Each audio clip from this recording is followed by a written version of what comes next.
speech, although this is her CC4, to the podium as she presents a descriptive story called Devastation.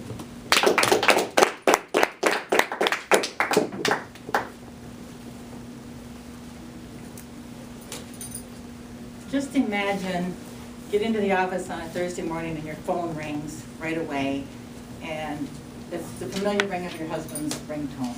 You pick up the phone and say hello, and you hear nothing, maybe a little sobbing. All of a sudden, the barn's on fire. I jump back in fear and I say, what? I was sleeping. Dog started jumping around. The dog was going crazy. The barn's on fire. I looked out the window and there's flames shooting in the air. I said, calm down, I'll be there. I hung up the phone, I grabbed my keys, and I hurriedly walked towards the elevator as I smashed into my boss on the way, and I say, sorry, I'm leaving, fire, I'll call you later. So I'm driving home, and as I'm driving along, I'm thinking, okay, stay at a safe pace, you've got to be safe, you've got to get home safe, you've already got a problem going on. I get about 5 miles from home, and I look down the road, and I see this billowing black smoke in the air. And I'm thinking, oh, that's got to be my house. It's too close. That's got to be my house. So I'm driving along, and all of a sudden there's a motorcycle pulls out in front of me. And this motorcycle's, in my opinion, he's going at a snail's pace. And I want to get home. He's going slow. I'm right close to him, and he's going. And I'm going, and he's going. I know he's telling me to get back, but I'm saying, no, that's my fire.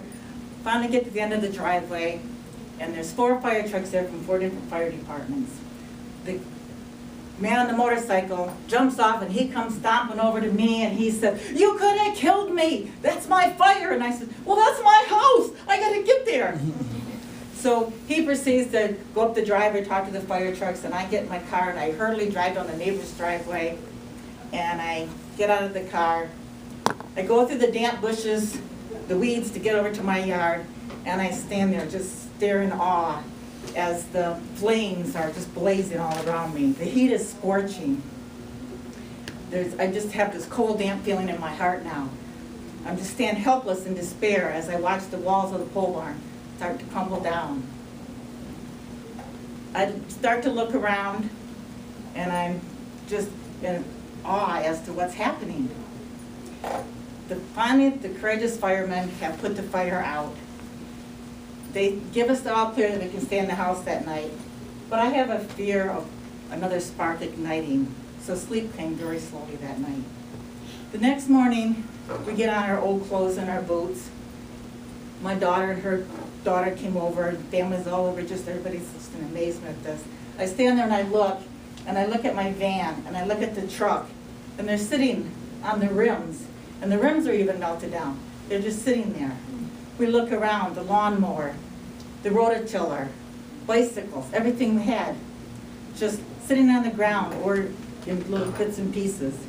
I go over here and I pick up this little piece and I say, I wonder what this was. And my husband says, I think that was my 14-foot ladder. That's what's left, the little ladder. My daughter and my granddaughter are standing at the back of the barn. There are some soaked boxes back there. Boxes just drenched with the water. They're pulling out little bits and pieces. As my get emotional. As my granddaughter starts to cry, she picks up her little baby pictures and pieces of her baby book and her little stuffed animals that she has as a child. Her items have been stored in our barn, and now devastation comes. They're all gone. She has no more childhood memories except these little scrap pieces of paper.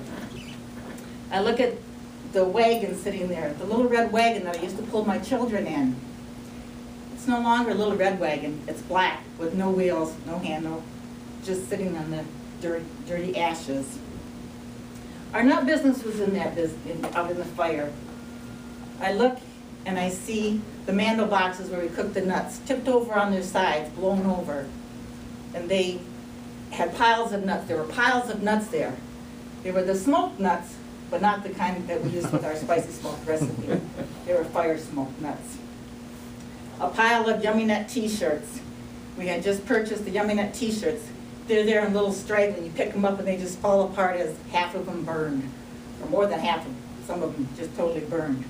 I kept waiting for the during the fire time, I had been waiting for our propane tanks to explode. We had like 15, 20 full propane tanks. Shockingly enough, the propane tanks never exploded. The tops fell off and they were still there, but they hadn't exploded, which was a good thing. I'm just still standing helpless as I'm looking at all of these things. I looked at the cement. The cement was totally cracked. There was no pieces of the cement. Beams had fallen and hit the cement, cracked. What I want to say to you in this is fire devastation taught me a big lesson. Make sure your barn is fully insured. Don't just go for 10% of your house. We had a 40 by 60 barn, and we were nowhere near insured enough to replace a 40 by 60 barn. Make sure you have a good insurance company, and really hope you get a good adjuster, because the adjuster makes a difference when you do have a fire. Also, take pictures. Take a lot of pictures. No one has a bionic memory to remember everything that's out in that barn. And then make a list. Make a list of everything you have in that barn, or your house even, and put down the year you bought it and how much you paid for it, because the insurance company is going to ask you for this information. And when you have a list of 500 items and you have to go back and think of how many things you had there, it helps to have that list with the prices on there. So what I would like to say now is I hope you never have this experience, the leaping flames and the blackened remains. Thank you.